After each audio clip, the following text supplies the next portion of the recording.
আপনারা দেখছেন YouTube channel সোনালী দিনের বাজার। এই সতর্ক বাণীটি অবশ্যই দেখে নেবেন।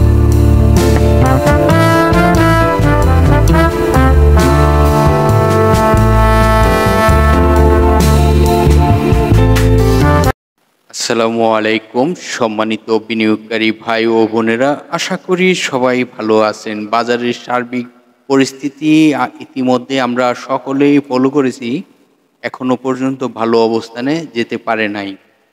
তো আজকের ভিডিওর টপিকটি ইতিমধ্যে আপনারা ফলো করেছেন। এই স্টকটি কি গত বছরের প্রাইজে যাবে?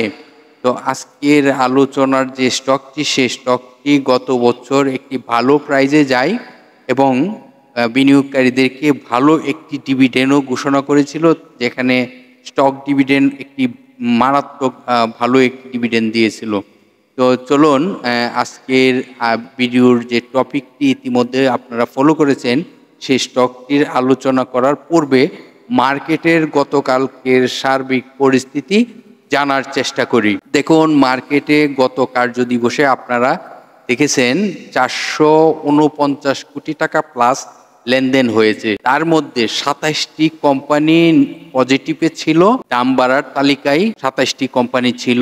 331টি কোম্পানি নেগেটিভে ছিল, যেটি 331টি কোম্পানির তার প্রাইস ফল্ট হয়। 32টি কোম্পানি রয়েছে যে প্রাইজে ওপেনিং ছিল সেই প্রাইজেই ক্লোজ হয়েছে। আমরা যদি ডিএসসি 100 সূচকের মাইনাসটি দেখি, তাহলে আমরা ইতিমধ্যে দেখতে পারতেছি 53.48 পয়েন্ট মাইনাস হয়েছে। তো এটি এত বেশি পরিমাণের ডিএসসি 100 সূচক মাইনাস, এটি কিন্তু কোনো অবস্থাতে ভালো নয়। তার পূর্বেও কিন্তু যেটি এই সপ্তাহের প্রথম কার্য দিবসটি আমরা দেখেছি রবিবার, সেখানেও কিন্তু প্রায় 30 পয়েন্টের মতন মাইনাস হয়েছিল। তো সোমবারের লেনদেনে কিন্তু 53 পয়েন্টের উপরে মাইনাস হয়েছে। তো আমাদের কিন্তু সাধারণ বিনিয়োগকারীদের জন্য কিন্তু আতঙ্ক, এত পয়েন্ট মাইনাস হওয়াটি কিন্তু আমাদের জন্য ভালো নয়, এবং বিনিয়োগকারীদের পুঁজি কিন্তু তখন নেরো হয়ে আসে।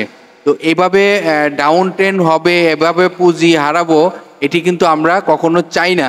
তো অবশ্যই আমাদের মার্কেটটি যেন অবশ্যই ভালো কিছু হয়। দেখুন, দীর্ঘদিন মার্কেটের খারাপ থাকার পর যদি মার্কেটের একটি আপ ট্রেন্ড দেখা যায়, সেই আপ ট্রেন্ডটি কিন্তু আমাদের জন্য আনন্দের সংবাদ নিয়ে আসে। তো আমি বলবো, মার্কেটটি এই মুহূর্তে বেশ কিছুদিন পজিটিভে থাকা প্রয়োজন ছিল। এখন এই প্রয়োজনটি শুধুমাত্র যারা ইনভেস্ট করে থাকে বিগ অ্যামাউন্ট, তারাই কিন্তু মার্কেটটিকে আপে নেওয়ার সম্ভাবনা থাকে। তো ওনারা যদি চায়, তাহলে মার্কেট কিন্তু অবশ্যই মার্কেটে ভালো পজিটিভ আসবে। তো সেটি আমরা সবসময় কামনা করি, এবং মার্কেটে যারা লিড দিয়ে থাকে তারা যেন অবশ্যই মার্কেটটিকে একটি সুস্থ মার্কেট গড়ে তোলে। তো আজকের ভিডিওর টপিকটির স্টকটি নিয়ে আলোচনা করতে যাচ্ছি, সেটি অবশ্যই মনোযোগ দিয়ে শুনবেন, এবং এই স্টকটির সাপোর্ট কোথায় রয়েছে, কোথায় তার রেজিস্ট্যান্স রয়েছে, সেটিও আপনাদেরকে দেখাবো। তো আপনারা জানেন যে স্টকটি নিয়ে আলোচনা করতে যাচ্ছি, সেই স্টকটি কিনে আপনারা ইতিমধ্যেই দেখতে পারতেছেন লিব্রা ইনফিউশন স্টকটি। এই স্টকটি কেন এই মুহূর্তে আলোচনা করতে যাচ্ছি, সেটি আপনারা অবশ্যই বুঝতে পারবেন। এই স্টকটি আপনারা জানেন তার ন্যাব রয়েছে 1261 টাকা। ন্যাবটি হলো একটি কোম্পানির পার শেয়ার সম্পদ মূল্য, তার মানে বর্তমান প্রাইস থেকে তার ন্যাবটি কিন্তু অনেক ভালো রয়েছে। এই কোম্পানিটি ন্যাবটি খুবই একটি ভালো ন্যাব রয়েছে। তো এই কোম্পানিটি আপনারা জানেন জুন ক্লোজিং একটি কোম্পানি। এই কোম্পানিটির 3টি আর্থিক প্রতিবেদন প্রকাশ করা রয়েছে, যেখানে ফার্স্ট কোয়ার্টারে কোম্পানিটির 69 পয়সা, সেকেন্ড কোয়ার্টারে মাইনাস ছিল 75 পয়সা, থার্ড কোয়ার্টারে 6 টাকা 44 পয়সা মাইনাস হয়ে গেছে। তো দেখুন, থার্ড কোয়ার্টারে কিন্তু বেশ একটি কোয়ার্টারটি, সেটি কিন্তু খুব একটি ভালো কোয়ার্টার আমরা দেখতে পারি নাই, সেখানে অনেক টাকা লস করেছে। আচ্ছা, এখন এই কোম্পানিটি কেন এখন প্রাইস আপ হচ্ছে, সেটি আপনারা অবশ্যই বুঝতে পারতেছেন। এই কোম্পানিটির শেয়ার সংখ্যা খুবই কম রয়েছে, যেটি 23 লক্ষ মতো শেয়ার। এই কোম্পানিটি গত অর্থ বছরে 50% স্টক এবং 30% ক্যাশ ডিভিডেন্ড ঘোষণা করা ছিল। তো এই কোম্পানিটি আপনারা জানেন পাবলিকের হাতে শেয়ার সংখ্যা খুবই কম রয়েছিল, 13 লক্ষ মতো। আর এই কোম্পানিটি নিয়ে যদি আপনাদেরকে এখন সাপোর্ট এবং রেজিস্ট্যান্স বলার চেষ্টা করি, সেটি আপনারা অবশ্যই গুরুত্ব সহকারে বোঝার চেষ্টা করবেন। দেখুন এই কোম্পানিটি গত বছর সেম সময়, এটি কি মাস? জুলাই মাসের একদম শেষের দিকে আমরা আলোচনা করতেছি। তাহলে আমরা গত বছর জুলাইয়ের যদি তার অবস্থানটা দেখি, তাহলে আমরা জুলাই মাসে 30শে জুলাই ছিল এই স্টকটির প্রাইস কত? 844 টাকা। দেখুন এখন আপনাদেরকে গুরুত্বপূর্ণ বিষয়টি বোঝানোর চেষ্টা করি। দেখুন এই স্টকটি কোথায় গিয়েছিল? 1690 টাকা। 1690 টাকা কেন গিয়েছিল? স্টকটির ভালো একটি ডিভিডেন্ড ঘোষণা হয়েছিল সেই জন্য।